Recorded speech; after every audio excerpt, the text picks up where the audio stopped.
Friends ఇప్పుడైంది ప్రపంచమంతా shock. Supreme court సంచలన తీర్పు అంటూ వార్తలు అయితే వస్తున్నాయి ఫ్రెండ్స్. మరి ఏం జరిగింది ఏంటి అనేది చూసేద్దాం. వివరాల్లోకి వెళ్ళే ముందు దయచేసి లైక్ చేసి షేర్ చేసి సబ్స్క్రైబ్ అయితే చేసి మరిన్ని లేటెస్ట్ అప్డేట్స్ కోసం బెల్ ఐకాన్ అయితే క్లిక్ చేయండి ఫ్రెండ్స్.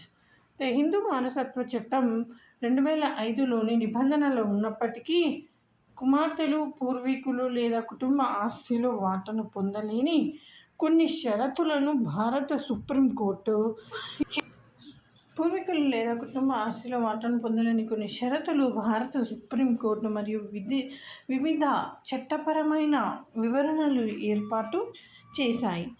ఆస్తిని తండ్రి స్వయంగా సంపాదించినట్టయితే దానిని అతను కోరుకున్న విధంగా పారివేసేందుకు అతని సంపూర్ణ హక్కు ఉంటుంది.